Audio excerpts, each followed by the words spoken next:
আসসালামু আলাইকুম। একটা মাত্র জীবন পেয়েছেন, খুবই অল্প। জীবনের হিসেবকে কাটাকাটি করে জীবনকে এত বেশি জটিল বা কঠিন করার কোনোই মানে হয় না। জীবনটা আসলে খুবই অল্প, খুবই ক্ষণস্থায়ী একটা জায়গা। কখন যে আপনি সত্তরে দাঁড় করার পৌঁছে যাবেন সেটা আপনি টেরই পাবেন না। ট্রেনের স্টেশনের মতো আপনার স্টেশনও চলে আসবে।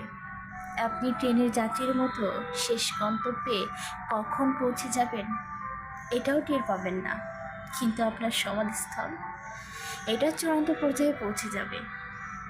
তাই এই ক্ষণস্থায়ী জীবনটাকে উপভোগ করতে শিখুন। এই জীবনটাকে নিয়ে খুব বেশি বাড়াবাড়ি করার দরকার নেই।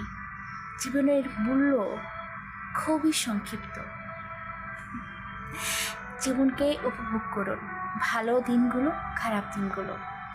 ভালো দিনগুলোকে ভালোভাবে উপভোগ করুন, আবার খারাপ দিনগুলোকেও ভালোভাবে বা পজিটিভ থিঙ্কিং করে উপভোগ করার চেষ্টা করুন।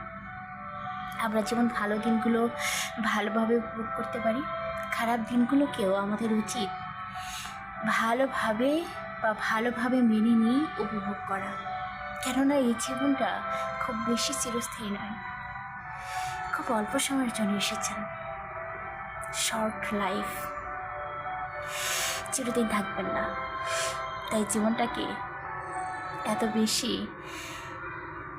দুঃখ, কষ্ট, ক্লেদ নিয়ে চিন্তা ভাবনা করা দরকার নেই।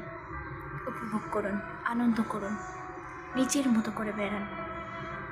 ধন্যবাদ।